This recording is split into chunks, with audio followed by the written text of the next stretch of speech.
The mine was silent. Darkness clung to every wall and corner. Only the faint drip of water echoed through the tunnels. Deep inside, for dragons waited. Their scales shimmered faintly, reflecting the dim glow of the crystals embedded in the rock. They were not aggressive. They were not angry. They were simply waiting. The humans had taken much from the surface. Mines were not new to dragons, but these humans had gone too far. They had taken from the mountains that were not theirs. The dragons had retreated into the deepest shaft where no human had ever reached. Here they waited, uncertain and wary. Then came the sound of footsteps. Light footsteps. Careful, deliberate. Not like the soldiers or hunters that had come before. The human appeared in the tunnel. He carried no weapon. His clothes were simple. His eyes were steady. He looked like any miner who might wander these tunnels, but the dragons could sense something different. He was not here to take. He was here to give. "Hello," he said softly. "I am here for you." The dragons tilted their heads. One of them, a silver-scaled elder, stepped forward. His wings folded against his body. He sniffed the air. "No human has ever come here and said that," the elder said in a low rumble that resonated in the walls. The human nodded. "I know. I do not want to hurt you. I only want to help." The dragons exchanged glances. They had waited for centuries. They had survived the humans who mined the mountains without mercy. Yet here was one who spoke without fear, who spoke without deceit, who spoke without greed. The human walked slowly into the cavern. He held out a hand, empty. "My name is Kale. I come from the village near the northern ridge. Your territory is being destroyed. Your kin are trapped. I want to free them." The dragons hesitated. They had seen humans before. Many had lied. Many had killed. But Kale's presence carried a different weight. It carried respect. It carried understanding. "Why should we trust you?" The second dragon asked. His scales were a dark green, almost black. His eyes glowed in the dim light. Kale crouched and looked directly at him. "Because I do not ask for anything in return. Because I only want to do what is right." The dragons paused. Then the elder spoke again. "Very well. Show us that your words are not empty. There are 4 of us trapped deeper in the mine. If you can free us, then we may trust you." Kale nodded. "Lead the way." The dragons flapped their wings gently, stirring the dust. They moved slowly, knowing that Kale would need to follow. The mine twisted and turned.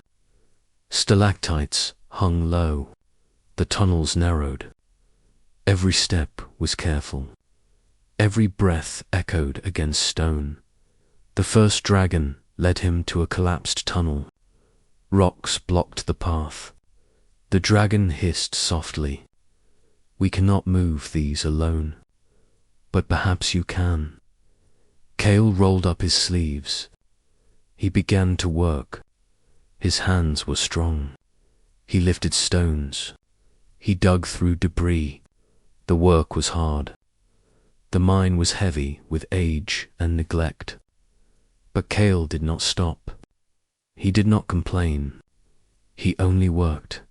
Hours passed. Days might have passed. Time was meaningless in the dark mine. Finally, the last stone fell away. The tunnel opened. The first dragon stretched his wings. They shimmered in the crystal light. "You have done well," the elder said, "but the others are deeper. Are you willing to go further?" Kale wiped his brow. "Yes, I will not leave until all 4 of you are free." The second dragon stepped aside. They moved deeper into the mine. The air grew colder. The walls were jagged. The darkness seemed to swallow light. Yet Kale pressed on. He carried a lantern and a rope. He marked every turn. He remembered every path. He was determined. Finally, they reached a cavern, for dragons waited. Each was trapped by chains and fallen rocks. They hissed and roared at the sight of humans. Kale knelt. "I am not here to fight. I am here to help." The dragons were suspicious. They lunged and snapped. Their eyes burned with distrust. But Kale did not flinch. He did not scream. He only worked. He pulled rocks. He cut chains. He whispered gently to calm them. Hours passed. Sweat poured down his face. His hands were scratched and bleeding. Yet he did not stop. One by one, the dragons were freed. Their wings stretched. Their claws dug into the soft earth. They roared in joy and relief.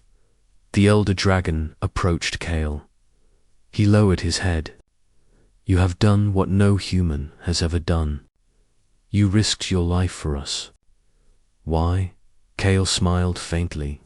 "Because it is right. Because no one should suffer. Because you are not my enemy." The dragons looked at one another. They had waited centuries for someone like Kale, someone who did not see them as beasts, someone who did not see them as treasure, someone who saw them as living beings. "You have earned our trust," the elder said.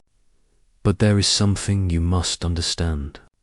Once you enter our world, you cannot leave. The bond is eternal. Once a human helps dragons of the mine, their life becomes ours." Kale looked at the dragons. He did not hesitate. "I accept." The dragons circled him. Their wings brushed the stone walls. Their tails swished. Their eyes glowed. They whispered in a language older than mountains, older than humans. Kale felt it in his bones. A connection formed, a bond that could not be broken. From that day, Kale became a part of the mine. He lived among the dragons. He learned their language. He hunted with them. He flew on their backs. The villagers above spoke of strange lights and roars from the mountains. They told tales of a human who lived among dragons. They spoke with awe and fear. Kale never returned to the village. He did not need to. The mine became his home. The dragons became his family. Together, they guarded the mountains. They stopped hunters and thieves. They restored the balance that humans had broken. Years passed. Kale grew stronger.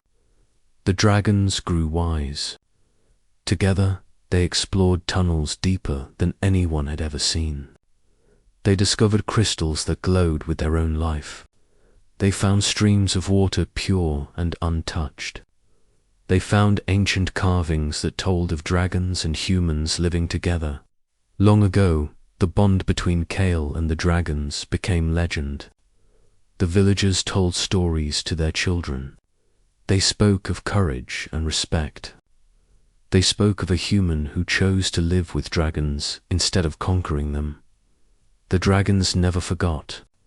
The elder dragon often said, "Humans can be cruel, but some humans are beyond measure." Kale is one of them. Kale never sought recognition. He never wanted fame. He only wanted to help. He wanted to show that humans could choose differently, that humans could be more. And so, the mine was no longer a place of fear. It became a place of life. The dragons thrived. The crystals shone brighter. The tunnels echoed with laughter and conversation. The humans above eventually learned to respect the mountains. They left the dragons in peace. They built villages at safe distances. They watched the skies with wonder when dragons flew overhead with a human on their back. Kale's story spread across the land. It became a symbol, a story of hope, a story of courage, a story that humans could be more than hunters and destroyers. For dragons waited in the dark mine. They waited for centuries.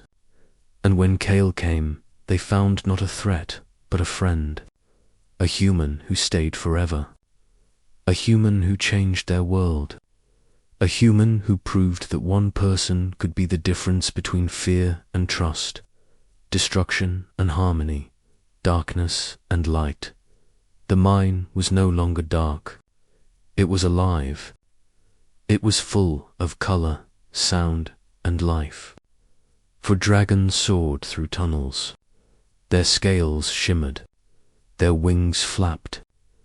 Their hearts were full, and in the midst of it all, Kale smiled. He had found where he belonged. He had found family. He had found purpose. The mountains never forgot. The humans never forgot. And the dragons never forgot. Because some stories are not just about survival. They are about choice. They are about courage. They are about humans who rise above what they are told to be. Kale was one of those humans. He stayed forever.